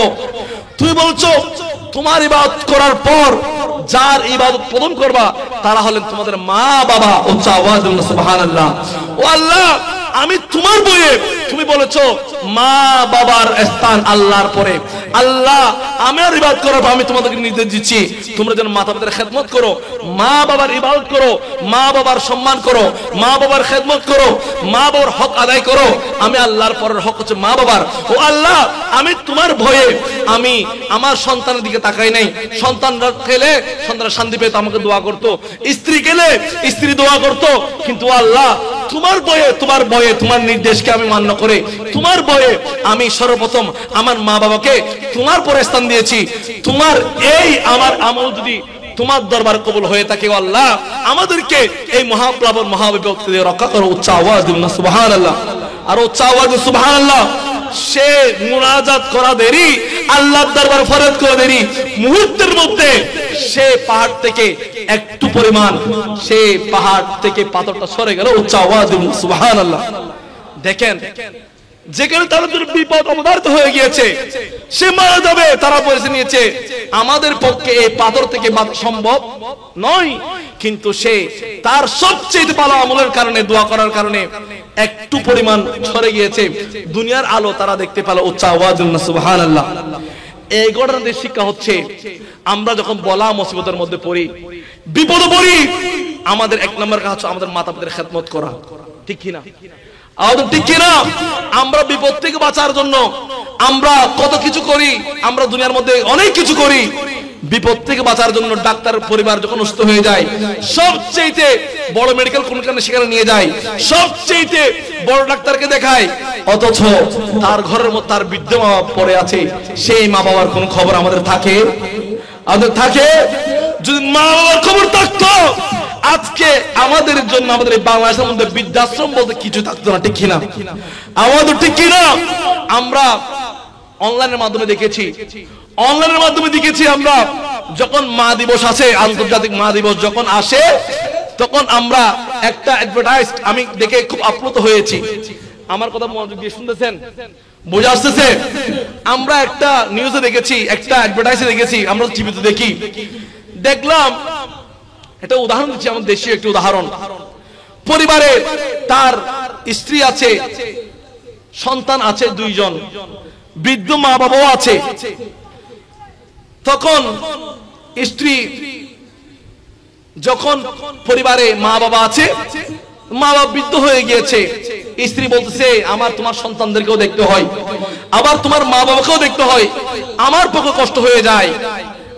তুমি চাইলে তাদের জন্য টাকা পয়সা দিয়ে, তাদের জন্য ঘর আছে, বাংলাদেশ সরকার একটা বিধান করেছে, কত সুন্দর সুন্দর কটেজে তাদের বৃদ্ধাশ্রম আছে, তাদেরকে টাকা দিয়ে সেখানে লালন পালন করো, সেখানে রাখো তাদেরকে, আমার এই ঘরে থাকতে কষ্ট হয়ে যাচ্ছে।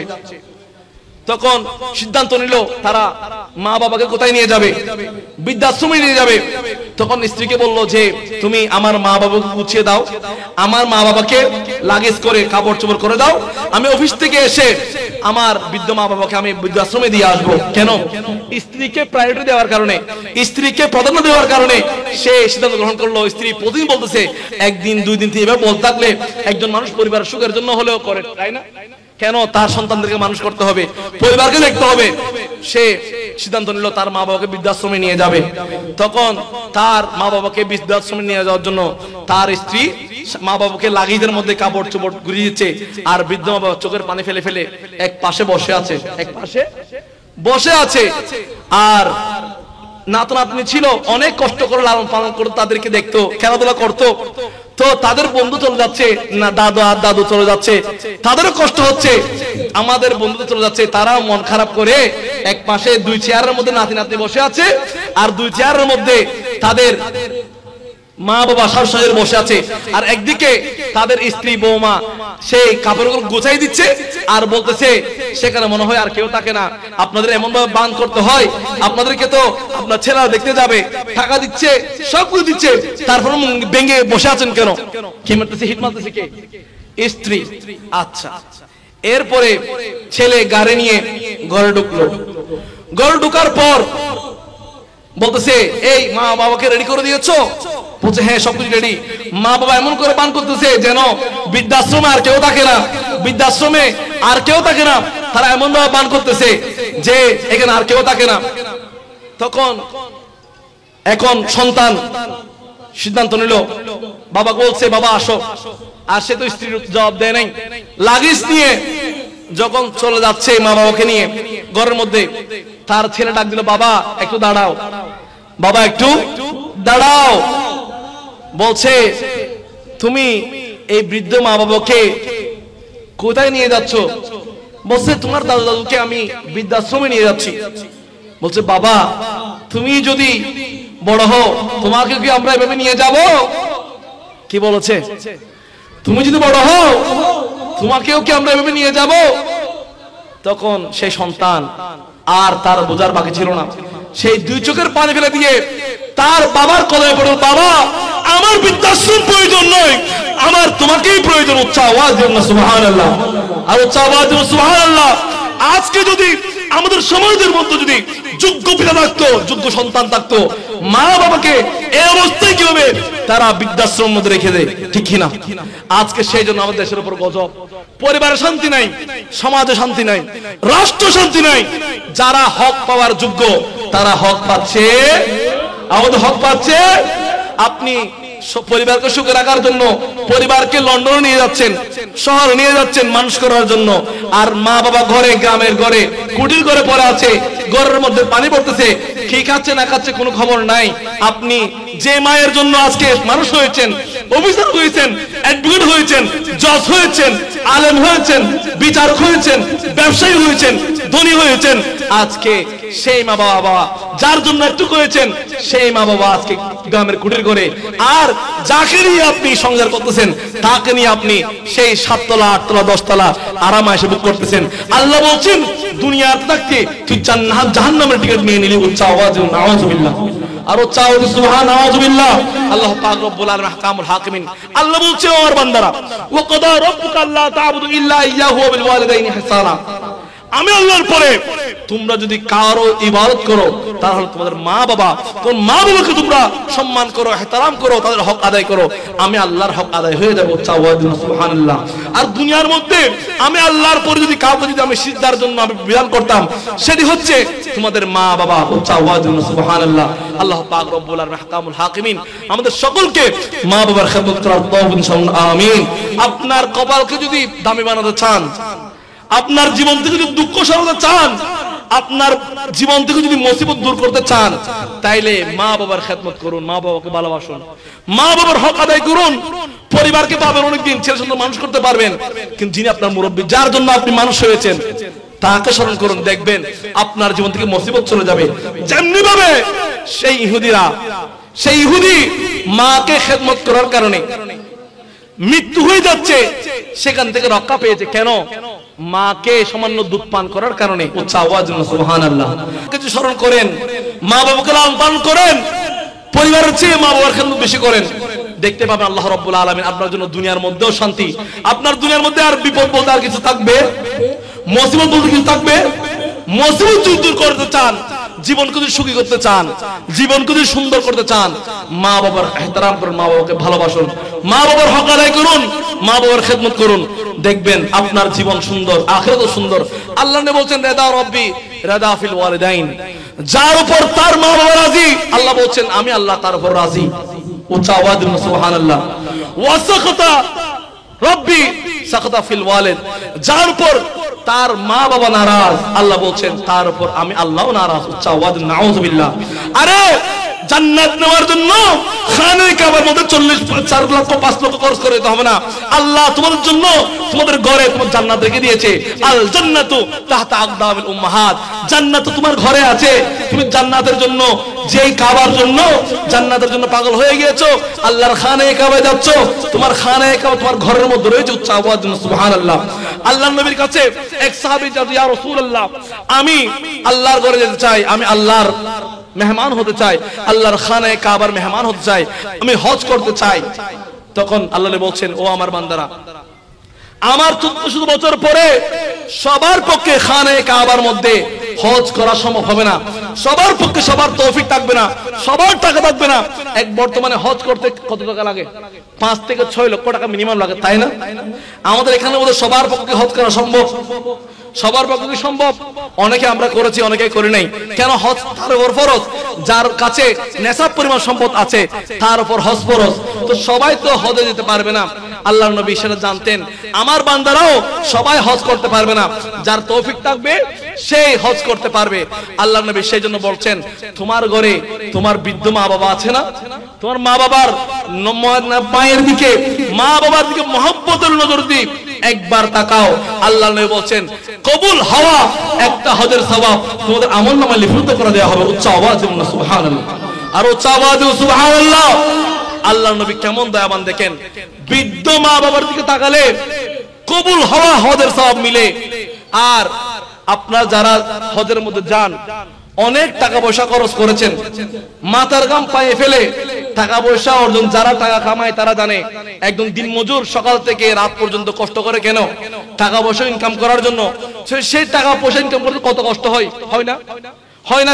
যারা রিক্সা চালায়, যারা ব্যাংক চালায়, যারা অফিসে চাকরি করে, যারা ব্যবসা বাণিজ্য করে, দিনের পর দিনে কষ্ট করে, অনেক কষ্ট করে মেহনত করে টাকা জোগাড় করে, টাকা জোগাড় করার পর অবশিষ্ট যখন অংশ টাকা থাকে তখন তারা আল্লাহর করে খানায় খাওয়ার মেহমান হয়। আচ্ছা, আপনি কোনোদিনও পিওরি ভাবে বলতে পারবেন আপনার এই টাকার মধ্যে এক পরিমাণও ভেজাল নাই? কে বলতে পারবে? কে বলতে পারবে? আমরা তো বান্দা, আমরা ভুল ত্রুটি উর্দে মানুষ, আমাদের হয়তো দোষ ত্রুটি, আমাদের গুণাগুণ আছে, আমাদের পাপ আছে, আমরা বুঝে না বুঝে হয়তো আমার সে 5 লাখ টাকার মধ্যে হয়তো কিছু টাকা হয়তো বেদাল পড়ে গেছে, অথবা আমি জানি না আমার অজান্তে বেদাল হয়ে গিয়েছে। তা আপনি সেই টাকা দিয়ে হজ করলে হজ হবে? হজ হবে? আপনি টাকা দিয়ে গেলেন, যে টাকা খরচ করে গেছেন, আপনার টাকা যদি বরাবর না থাকে সে হজ হবে? হজ হবে? হজ জীবন হবে না। আচ্ছা, আপনি এত কষ্ট করে গেছেন, হজ করতে গেছেন, হজ করলেন, আপনার হজ যদি কবুল না হয় আপনার এই টাকা বৃথা না? এই টাকা বৃথা না? আর আপনি যদি মা বাবাকে মহব্বতের মতো মহব্বত করতে পারেন, আল্লাহ বলেন কবুল হওয়া হজ তোমার আমলের মধ্যে লিপিবদ্ধ করা হবে। সুবহানাল্লাহ। ওই হজ গেছেন, আপনার হয়তো কবুল হওয়ার সম্ভাবনা আছে, নাও আছে, কিন্তু আপনার ঘরে আপনার যে বৃদ্ধ মা বাবা আছে, মা বাবার চেহারার দিকে মহব্বত নজর তাকান, মা বাবার হক যদি আদায় করতে পারেন, মা বাবা যদি রাজি হয়, তাইলে কবুল হওয়া হজ আপনার আলহামদুলিল্লাহ ফুদ হচ্ছে। সুবহানাল্লাহ। এই আমলের মধ্যে কোন কমতি আছে? কোন বেজার আছে? কোন বেজার আছে? আপনাকে 5 লাখ টাকাও লাগে নাই, ঘরের মধ্যে হজ হয়ে গিয়েছে। এই জন্য আল্লাহর নবী 1400 বছর আগে আমাদেরকে শিক্ষা দিয়ে গিয়েছেন মা বাবার খেদমত করার জন্য। সুবহানাল্লাহ। যাদের ঘরে মা বাবা আছে, আমি আকুল আহ্বান জানাবো, মা বাবার খেদমত করবেন, মা বাবাকে ভালোবাসবেন। মা বাবা হয়তো বৃদ্ধ হয়ে গিয়েছে, তারা কম বুঝে, তারা হয়তো বিবেক নাই, তারা একটু কম বুঝতেছে, তাদেরকে বোঝার চেষ্টা করবেন। আমিও বলি, সবাই বলি, আমরা যেন মা বাবাকে সর্বোচ্চ স্থান দিই। আপনি যদি আপনার জীবনে সবার উপরে মা বাবার স্থান দেন, আল্লাহ নবী বলেন সেই বান্দা আমি আল্লাহর দরবারে সর্বশ্রেষ্ঠ ব্যক্তি হচ্ছে। সুবহানাল্লাহ। আল্লাহ আপনার বসকে সর্বশ্রেষ্ঠ ব্যক্তি বলে নাই, আপনার স্ত্রীকে বলে নাই, আপনার সন্তানকে বলে নাই, আল্লাহর পরে স্থান দিয়েছেন মা বাবাকে। সেই মা বাবার খেদমত করার দরকার আছে কি নাই? দরকার আছে কি নাই? আপনার মুসিবত যদি দূর করতে চান, সেই ইহুদি দোয়া করেছে, আল্লাহ আমি তোমার নির্দেশ পালন করছি, তোমার ভয়ে, তুমি যে বলেছো তোমার পরে স্থান দিবে মা বাবাকে, আমি সেই ভয়ে আমার মা বাবাকে আমি দুগ্ধ পান করেছি, আল্লাহ আমাকে মহা বিপদ থেকে রক্ষা করো। আল্লাহ সেই দিন উহুদের সেই ইহুদির দোয়া আল্লাহর নবী কবুল করেছে। সুবহানাল্লাহ। আর সুবহানাল্লাহ। 3 ভাগের 1 ভাগ সরে গেল। 2 নম্বর ইহুদি দোয়া করছে, আল্লাহ আমায় একদিন আমার এক চাচাতো ভাই ছিল, কে ছিল? প্রথম ঘটনার শিক্ষা হচ্ছে মুসিবত যদি দূর করতে চান মাতা পিতার খেদমত করতে হবে। 1 নম্বর শিক্ষা। 3 জনের কথা বলবো, 3 জন থেকে 3টা শিক্ষার কথা বলবো আজকে, এগুলাই আমার জন্য আমরা আমাদের সমাজে বাস্তবায়ন করব। 1 নম্বর হচ্ছে মুসিবত যদি দূর করতে চান মাতা পিতার খেদমত করতে হবে। মুসিবত যদি দূর করতে চান, পরিবার যদি সুখে রাখতে চান, সমাজ যদি শান্তি বাস্তবায়ন করতে চান, মাতা পিতাকে ভালোবাসতে, মাতা পিতার খেদমত করতে হবে। এরপরে 2 নম্বর ব্যক্তি আল্লাহর কাছে দোয়া, আল্লাহ আমার একজন চাচাতো ভাই ছিল, কাজিন ছিল, আমার একজন ভাই ছিল, সে একজন যুবক ছিল, আমিও যুবক ছিলাম। সে আমাকে একদিন প্রস্তাব করেছে যে আমি তোমার সাথে একটু মেলামেশা করতে চাই। কি করতে চাই? খারাপ কাজ করতে চাই, অনৈতিক কাজ করতে চাই। তখন সে বলতেছে, সেই মহিলা বলতেছে, ইন্নী আখাফুল্লাহ, আমি আল্লাহকে ভয় করি, আমি আল্লাহকে ভয় করি। সে তারপর বলতেছে, তুমি যাই চাও আমি তোমাকে তাই দিব, তারপর আমি তোমাকে চাই, আমি তোমাকে একটু মেলামেশা করতে চাই তোমার সাথে। তখন সেই ব্যক্তি বলল, সে যেহেতু তার চাচাতো ভাই থেকে আর মানতে পারতেছে না, তাকে মানতে পারতেছে না, সে জোর জবরদস্তি অবস্থায় তাকে বুক করবে। সে সেজন্য বলছে, ঠিক আছে আমি তোমার প্রস্তাবে রাজি হব, একটা শর্তে, তুমি আমাকে 100 দিরহাম আমাকে টাকা দিতে হবে। কয়শো দিরহাম? 100 দিরহাম আমাকে টাকা দিলে আমি তোমার প্রস্তাবে রাজি আছি।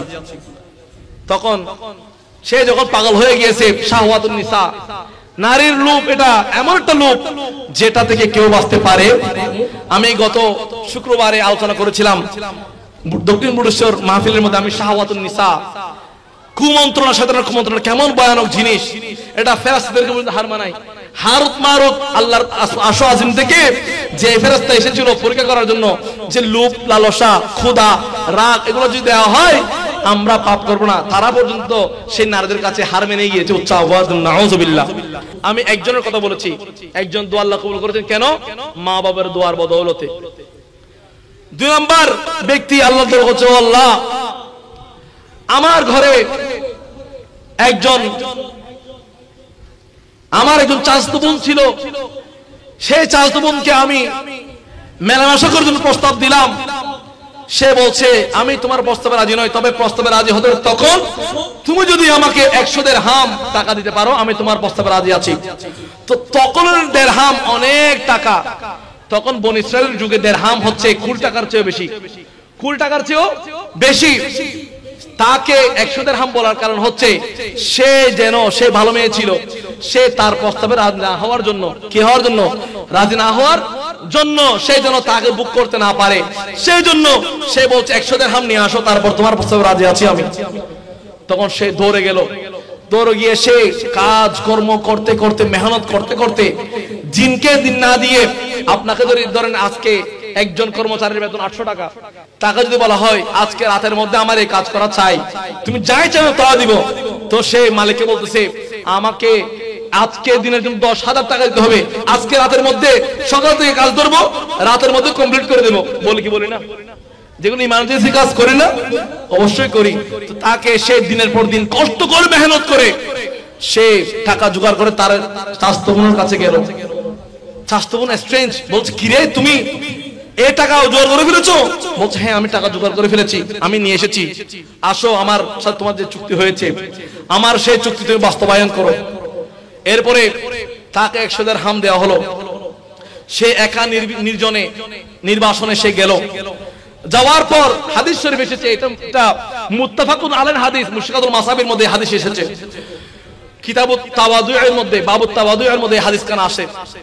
এরপরে সে তার চাচাতো বোনকে সে টাচ করার জন্য শোয়ালো, শোয়ার পর সে যে মুহূর্তে খারাপ কাজ করার জন্য উপস্থিতি গ্রহণ করতেছে, সে হচ্ছে ইয়া আব্দুল্লাহ ইন্নী আখাফুল্লাহ, এই আল্লাহর বান্দা তুই আল্লাহকে ভয় কর, তুই আল্লাহকে ভয় কর।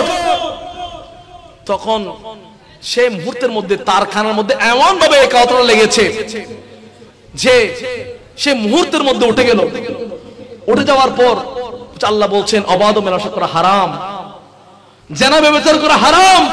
আমার নবীরা বলেছে অন্যায় ভাবে কারো সতীত্ব নষ্ট করা হারাম, নিজের ইজ্জত আবরু হতে হারাম। ও আল্লাহ আমি তোমার ভয়ে আমি টাকা দিয়েছি, তুমি দেখেছো আমার সেই টাকা উপার্জন করতে কত কষ্ট হয়েছে, আমি আল্লাহ সেই কষ্টের দিকে তাকিয়ে তুমি কষ্ট করেছি, মেহনত করেছি, আমি আমার চাচাতোকে টাচ করার জন্য গিয়েছি, কিন্তু আল্লাহ যে মুহূর্তে ইন্নী আখাফুল্লাহ আল্লাহকে ভয় করো বলেছে, আমি মুহূর্তের মধ্যে তাকে ছেড়ে দিয়েছি। আমি তোমার ভয়ে যদি এই কাজ করে থাকি, ও আল্লাহ তুমি আমার এই বিপদ থেকে, মহা বিপদ থেকে আমাকে রক্ষা করো। উচ্চ আওয়াজ দিন না সুবহানাল্লাহ। সেই দোয়া করার দেরি, আল্লাহ নবী বলছেন সেই দোয়া করার দেরি আল্লাহ তাদের থেকে, বিপদ থেকে তাদেরকে আরো একবার পাথর সরিয়ে দিয়েছে। উচ্চ আওয়াজ দিন না সুবহানাল্লাহ, আর উচ্চ আওয়াজ সুবহানাল্লাহ। এটাকে বলে তাকওয়া, এটাকে বলে কি? তাকওয়া, আল্লাহর ভয়। আল্লাহ এমন ভাবে কবুল করলে তার অন্তর থেকে। বর্তমানে এই হাদিস থেকে শিক্ষা হচ্ছে, আপনি যদি আপনার জীবনের ইজ্জত সম্মান বাড়াতে চান, নিজের ইজ্জতকে হেফাজত করতে হবে, নিজের লজ্জাস্থানকে হেফাজত করতে হবে, নিজের বিবেককে হেফাজত করতে হবে, নিজের দৃষ্টিভঙ্গিকে হেফাজত করতে হবে, মা বোনের ইজ্জত দিতে হবে, ঠিক কিনা? আমাদের ঠিক কিনা? নিজের চরিত্রকে রক্ষা করতে হবে, নিজের ইজ্জতকে রক্ষা করতে হবে। নিজের ইজ্জত, নিজের মনের কুপ্রবৃত্তিকে যদি কন্ট্রোল করতে পারেন, আল্লাহর পক্ষ থেকে আপনার জন্য শান্তি আসবে, সম্মান আসবে। অন্যথায় আপনার পক্ষে আপনার ইজ্জত যদি আপনি রক্ষা করতে না পারেন, পরের ইজ্জত যদি রক্ষা করতে না পারেন, আপনার জন্য দুনিয়ার মধ্যে গজব। উচ্চ আওয়াজ দেন নাউযুবিল্লাহ। আরো যাও নাউজুবিল্লাহ, সেই মহিলা সেদিন সে তার চরিত্র রক্ষা করেছিল একমাত্র খৌফে ইলাহির কারণে, আল্লাহর ভয়ের কারণে। ও আল্লাহ, আমি যদি তোমাকে ভয়ে যদি তোমার ভয়ে যদি সেদিন আমি আমার ইজ্জতকে যদি আমি হেফাজত করতে পারি, ও আল্লাহ তুমি আমার গুনাহ মাফ করে আমাদেরকে এই বিপদ থেকে রক্ষা করো। আওয়াজ সুবহানাল্লাহ। সেদিন তাদের দোয়া কবুল হয়েছিল। আল্লাহ সেই 3 ভাগের 2 ভাগ পাথর সরে গিয়েছে। উচ্চ আওয়াজ সুবহানাল্লাহ। সেজন্য বলি, যুব সমাজকে বলি, তোমরা তোমাদের ইজ্জত সম্মান হেফাজত করবা, নিজের চরিত্রকে হেফাজত করবা। আল্লাহ তোমাদের কপালে যা রেখেছে তাই হবে, অন্যথায় তুমি যদি চিটার হও তোমার সাথে চুকবে চিটার, ঠিক কিনা? ওয়াত্তাইয়িবিন লিত-তাইয়িবাত, ভালোর জন্য ভালো, ওয়াসাইয়িনা সাইয়্যাত, যে খারাপ তার জন্য খারাপ অবশ্যই অপেক্ষা করছে। আপনি যদি একটা বল নিয়ে দেওয়ালের দিকে ছুটে মারেন, আপনার বলটা আপনার দিকেই আসবে, ক্রিয়ার বিপরীত প্রতিক্রিয়া হবে, ঠিক কিনা? আওয়াজ ঠিক কিনা?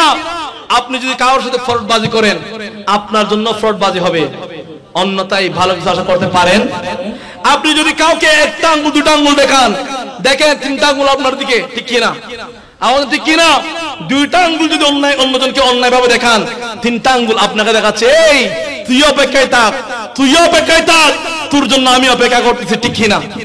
2টা আঙ্গুল আপনার দিকে, আর 3টা আঙ্গুল কার দিকে? আওয়াজ কার দিকে? আমার দিকে, আপনার দিকে। ঠিক সেজন্য বলি, আপনার ইজ্জতকে হেফাজত করেন। ইজ্জত হেফাজত করলে আল্লাহর পক্ষ থেকে আপনার জন্য নিয়ামত আসবে।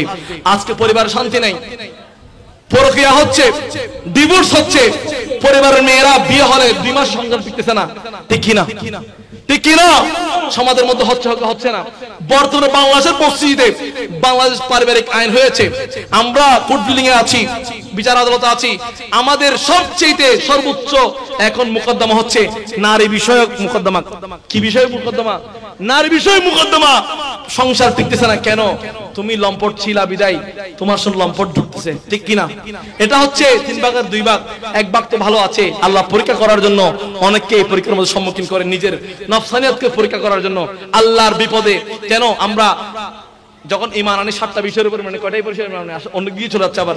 আমানতু বিল্লাহি ওয়া মালাইকাতিহি ওয়া কুতুবিহি ওয়া রাসূলিহি ওয়াল ইয়াউমিল আখিরি ওয়াল কদরি খাইরিহি ওয়া শাররিহি মিনাল্লাহি তাআলা ওয়াল বাসি বাদাল মাউত। আমরা ঈমান আনি না কয় বিষয়ের উপর? 7 বিষয়ের উপর আমরা ঈমান আনি। আমাদের ঈমান আনতে হবে। 1 নম্বর হচ্ছে আমানতু বিল্লাহ, আমরা আল্লাহর উপর ঈমান আনলাম। ওয়া মালাইকাতিহি, ফেরেশতাদের উপর ঈমান আনলাম, যে ফেরেশতারা আমাদেরকে হাওয়া দিচ্ছে। কারো কাজ হচ্ছে বৃষ্টি নাযিল করা, কারো কাজ বাতাস দেওয়া, কারো কাজ আল্লাহর ইলহাম দুনিয়ার মধ্যে আনা, কারো কাজ মানুষের জীবন যাপন দেখা, কারো কাজ সিংগায় ফুক দেওয়া, কারো কাজ আমাদের আমলনামা লেখা, ঠিক না? সেই ফেরেশতাদের মধ্যে আল্লাহর দুনিয়ার কাজকর্মগুলো করিয়ে যাচ্ছেন। ওয়া কুতুবিহি, আল্লাহর পক্ষ থেকে আসমানি গ্রন্থ কিতাব নাজিল হয়েছে, সেই কিতাবগুলো আমাদেরকে দিয়েছে, আমরা বিশ্বাস করতে হবে। ওয়া রাসূলিহি, এবং সেই কিতাবগুলো মানুষের কাছে পৌঁছে যাওয়ার জন্য নবী রাসূল পাঠিয়েছে, সেই নবী রাসূলদের উপর ঈমান আনছি।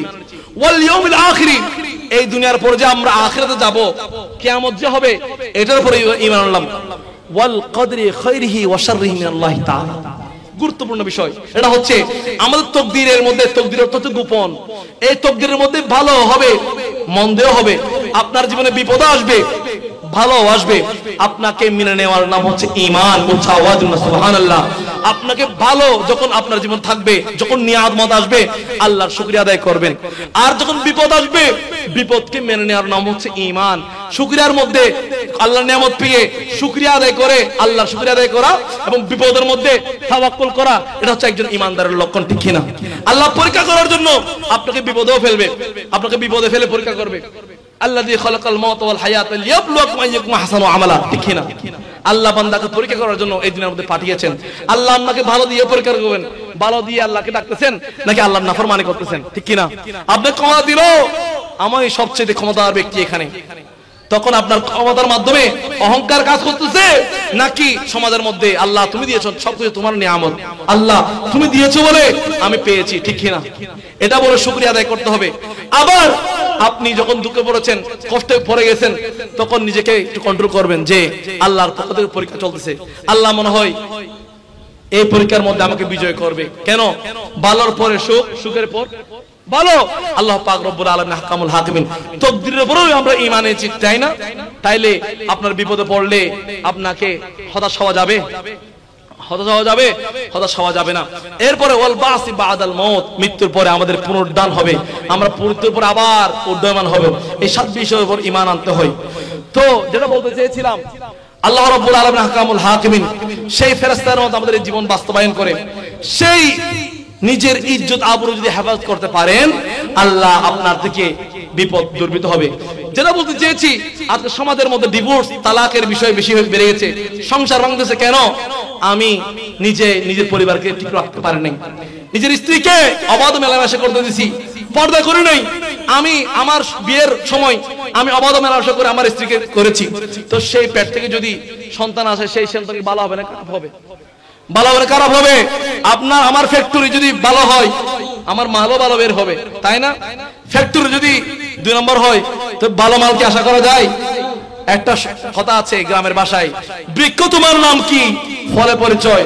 আপনাকে আম গাছের দ্বারা গিয়ে বলতে হবে না যে এই আম গাছ একটা কাঁঠাল দাও, কাঁঠাল দিবে? কাঁঠাল দিবে? আম গাছ থেকে আমই পাবেন, কাঁঠাল পাবেন না। ঠিক একইভাবে ভালো মানুষ থেকে ভালো মানুষ আশা করতে পারেন, অন্যথায় ভালো মানুষ থেকে যদি আপনি খারাপ মানুষ থেকে যদি ভালো আশা করেন, ভালো পাবেন না। সেই জন্য নিজের ইজ্জতকে হেফাজত করুন, নিজেকে পরিশুদ্ধ করুন। আল্লাহ নবী বলছেন, আপনার নজর, আপনার দৃষ্টিশক্তিকে অবলম্বন করুন, দেখবেন আল্লাহর পক্ষ আপনার উপর নিয়ামত আসবে, আপনার পরিবারও শান্তি থাকবে, অন্যথায় আপনার পরিবারে শান্তি আসবে। তাই 2 নম্বর বলেছি কি, নিজের ইজ্জতকে হেফাজত করতে হবে, তাই ঠিক কি না? নিজের ইজ্জত, নিজের সম্মান, নিজের আখলাক, চরিত্রকে সুন্দর করতে হবে। একজন মানুষের জন্য চরিত্র হচ্ছে অমূল্য সম্পদ। একটা কথা আছে, wealth is lost, everything is lost. Wealth is lost, something is lost. আপনার সম্পদ নষ্ট হয়েছে, আপনার থেকে কিছু সম্পদ চলে গেছে, কিছু বিষয় চলে গেছে। Money is lost, something is lost. আপনার থেকে কিছু টাকা চলে গেছে, আপনি কিছু সম্পদ থেকে একটু মাহরুম হয়েছেন। সম্পদ চলে গেছে, কিছু সম্পদ চলে গেছে আর কি। আল্লাহ নবী বলছেন, character is lost, everything is lost. আপনার থেকে চরিত্র চলে যাবে, আপনার থেকে জীবনের সব কিছু চলে গিয়েছে। উচ্চ আওয়াজ নাউযুবিল্লাহ। চরিত্র মানুষের জন্য অমূল্য সম্পদ। চরিত্রটা এমন একটা জিনিস, আপনার গাছের মধ্যে ফলবিহীন গাছ চরিত্রবিহীন মানুষের মতো, ঠিক কি না? গাছের মধ্যে যদি ফল না ধরে, সেই গাছের যদি 2 বছর পাতা না থাকে, ঠিক একই ভাবে গাছের মধ্যে যদি আপনার কাছে চরিত্র সুন্দর না হয়, আপনি এমনি মানুষ রূপে আপনি হাইওয়ান, ঠিক কি না? আমাদের ঠিক কি না? আল্লাহ পাক আমাদেরকে সুমানুষ, আল্লাহ নবীর উসওয়াতুন হাসানাহ, উত্তম চরিত্র হওয়ার তৌফিক দান করুন, আমিন। আর চাও না আমিন। 2 নাম্বার গেছে। 3 নাম্বার সবচেয়ে আরো গুরুত্বপূর্ণ বিষয়। 3 নাম্বার ইহুদি আল্লাহর দরবার, ও আল্লাহ, আমার অনেক বড় চাষাবাদ আছে, চাষাবাদ আমি চাষ করি, আমি অনেক বড় কৃষক, আমি অনেক বড় দান সম্পদের মালিক, অনেক বড় জমির মালিক। আমি আমার কাজ করার জন্য কিছু কর্মচারী নিয়োগ দিয়েছি। কি দিয়েছি? কিছু কর্মচারী নিয়োগ দিয়েছি আমার কাজ করার জন্য। তো কাজ করতে করতে আমার সেই কর্মচারীরা কাজ করার পরে আমার থেকে তারা মাইনে নেবে না, তারা পারিশ্রমিক নেবে না। তো পারিশ্রমিক নেওয়ার জন্য এসেছে, কাজ করে বলছে, মালিক আমাদের পারিশ্রমিক গুলো আমাদেরকে ফিরিয়ে দাও, আমরা কাজ করেছি, অনেক কষ্ট করে মেহনত করেছি, আমাদের পারিশ্রমিক গুলো আমাদেরকে দেন, আমাদের পারিশ্রমিক দেন। তো মালিকের সাথে তাদের চুক্তি হয়েছে 10 ফারাক। তখনের যুগে, বনী ইসরাইলের যুগে 10 ফারাক চুক্তি হয়েছে। কাজ করে দিলে 10 ফারাক তাদেরকে কি দেওয়া হবে? সম্পদ দেওয়া হবে, 10 ফারাক তাদেরকে বেতন দেওয়া হবে। তো বেতন দেওয়ার সময় তাদের মালিক এবং কর্মচারীর মধ্যে বাকবিতণ্ডা হয়েছে। তো যখন টাকা দিচ্ছে, তখন বলছে, আমি এই টাকা নিতে চাই না, আমাকে আরো বাড়িয়ে দিতে হবে। বলছে, তোমার সাথে চুক্তি হয়েছে একটা, তুমি আবার বেশি দাবি করতেছে কেন? বলছে, আমি পরিশ্রম বেশি করেছি, আমাকে টাকা দাও, আমাকে আরো বাড়িয়ে দিতে হবে। তখন সে এক পর্যায়ে রাগ করে সেই কর্মচারী টাকা না নিয়ে চলে গেছে। চলে যাওয়ার পর সন্তান, সেই মালিক আসছে, সে অনেক দিন চলে গেছে, সে যে সম্পদ আহরণ করেছে, সেই সম্পদ মালিক হয়েছে রাখাল, সে তাদের টাকাগুলো দিয়ে ব্যবসা বাণিজ্য করতে করতে অনেক বিশাল উটের পালের মালিক হয়ে গিয়েছে। কি হয়ে গিয়েছে? উটের বাগান, উট আছে, অনেক উটের মালিক হয়ে গিয়েছে। তখনকার যুগে একটা উটের দাম 1000 দিরহাম। কত দিরহাম? 1000 দিরহাম, অনেক টাকা। একদিন তার কর্মচারী অনেকদিন পরে তার কাছে ফিরে আসলো, এই মালিক আমাকে আমার সেই পারিশ্রমিক কথা মনে আছে, আমি তোমার কি ছিলাম, কর্মচারী ছিলাম, আমাকে আমার পারিশ্রমিক ফিরিয়ে দাও, আমাকে আমার টাকা ফিরিয়ে দাও, আমি তোমার কর্মচারী ছিলাম, আমাকে আমার টাকা দাও। তখন বলতেছে যে সে বলতেছে আচ্ছা তুমি এসেছো অনেকদিন পরে, তোমাকে আমি খুঁজতেছিলাম, যাও এই উটের পালটা তোমার, তোমার হয়ে যাবে, তুমি নিয়ে নাও, এই উট সবগুলো তোমার, তোমাকে আমি দিয়ে দিলাম। তখন সে বলতেছে যে যে আমি কাজ করেছি 10 ফারাকের, 10 দিরহামের, আপনি আমাকে একটা উটের দাম 1000 দিরহাম, আপনি এত করে দিরহাম কেন দিচ্ছেন আমাকে, কেন আমাকে এত দিরহাম দিচ্ছেন, আমি তো দিরহামের মালিক নই।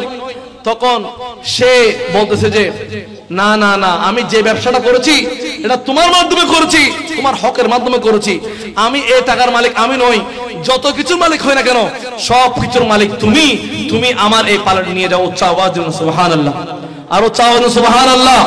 তখন সে তার সব পাল দিয়েছে, তাকে সে উটগুলোর মালিক বানিয়ে দিয়েছে।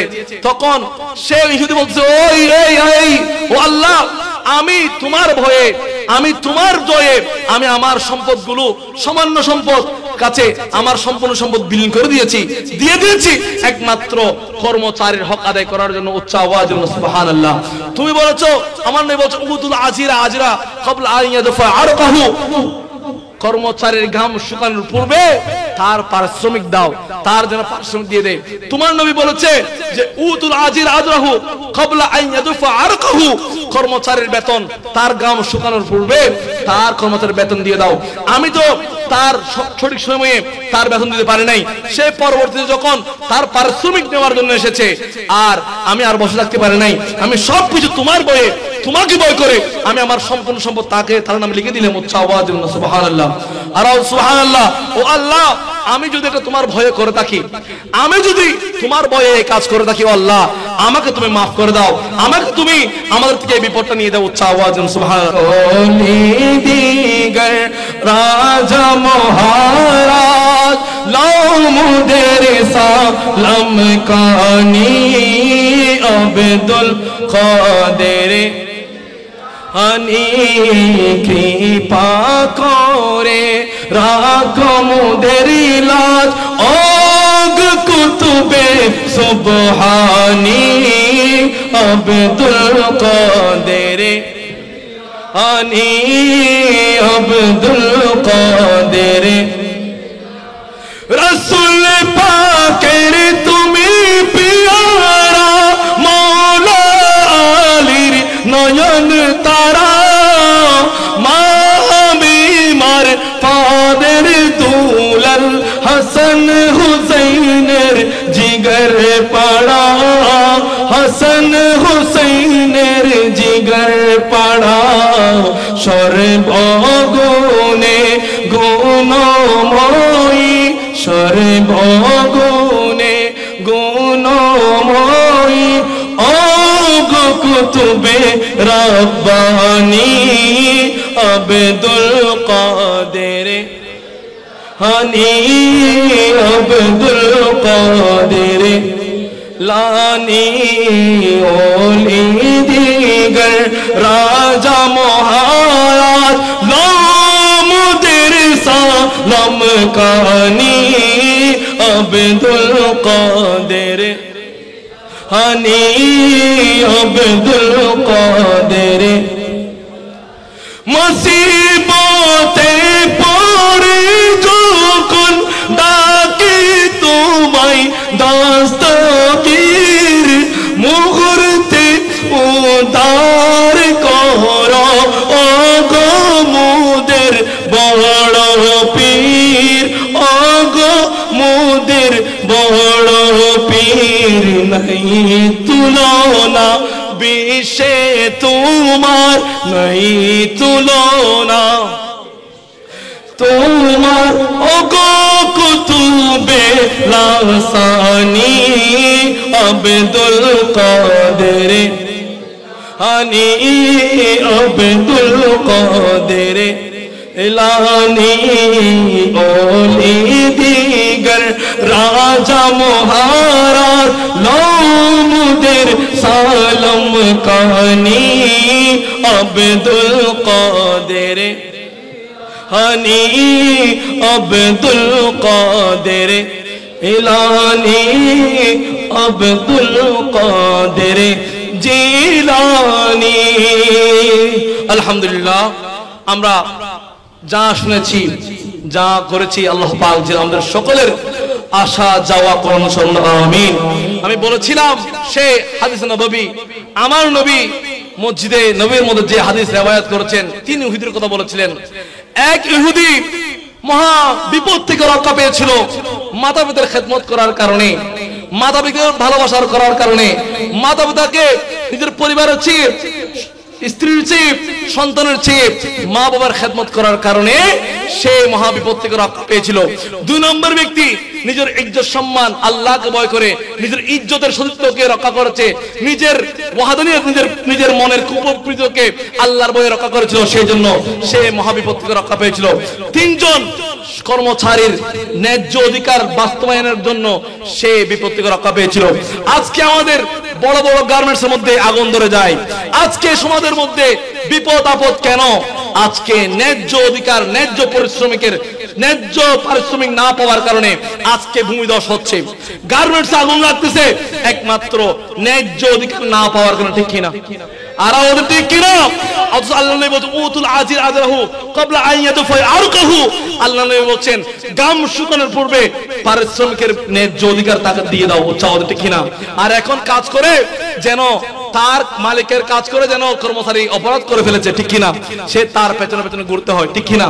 আল্লাহ পাক আমাদের সকলকে এই হাদিসের আলোকে আমাদের সমাজের মধ্যে, পরিবারের মধ্যে, রাষ্ট্রীয় জীবনে আমাদের জন্য এই ওয়াসওয়াতুন হাসানাত নবীর আদর্শকে লালন করার তৌফিক দান, আমিন।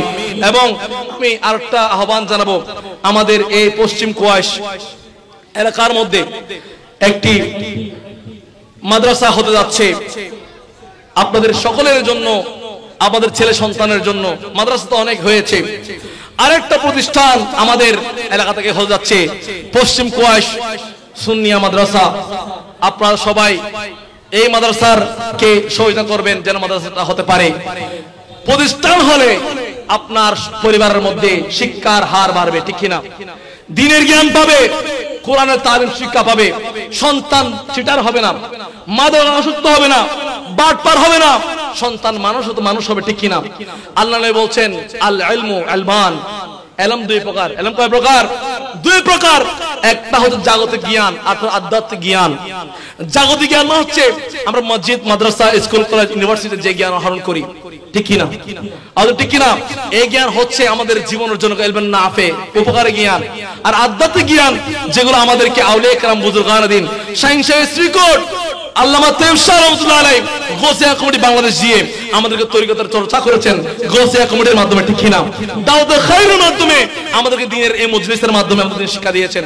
ঠিক সেজন্য বলি, আপনারা সবাই আমাদের এই যে মাদ্রাসা হচ্ছে, আপনারা সবাই সর্বোচ্চ পর্যায়ে নিজের অবস্থান থেকে এই মাদ্রাসার জন্য দিবেন, সহযোগিতা করবেন। আল্লাহ পাক হয়তো এই আপনাদের এই দান, এই আপনার উপমা কিয়ামতের ময়দানে নাতুল উসিলা হয়ে যাবে, ঠিক কিনা? আর ঠিক কিনা? প্রতিষ্ঠান হওয়া আপনারা চান কি চান না? চান কি চান না? প্রতিষ্ঠান হয়েছে, আরো হবে, আল্লাহর নবীর দ্বীনের দাওয়াত বেড়ে যাবে। মাদ্রাসা হচ্ছে আল্লাহর নবীর দ্বীনের বাগান, ঠিক কিনা? যেই মাদ্রাসা হবে এখানে কোরআন হাদিসের শিক্ষা হবে, কোরআন তালিম দেওয়া হবে, আল্লাহর নবীর দ্বীনের বাগান হবে। আর আপনি যদি এই মাহফিলের জন্য বিতরণ করেন, টাকা দিয়ে, পয়সা দিয়ে, আর্থিক দিয়ে, মানসিকভাবে যদি সহযোগিতা করেন, এই মেহনত কাল কিয়ামতের ময়দানে কবরের মধ্যে নাতুল উসিলা হবে, কিয়ামতের ময়দানে নাতুল উসিলা, ঠিক কিনা? এবং আপনার সন্তানও মানুষ হবে, ঠিক কিনা? আল্লাহ পাক আমাদের সকলকে আগামী যে পজিশন হতে যাচ্ছে, আপনারা সবাই সর্বোত্তম চেষ্টা করে আমাদের এই মাহফিলকে সাজাবেন।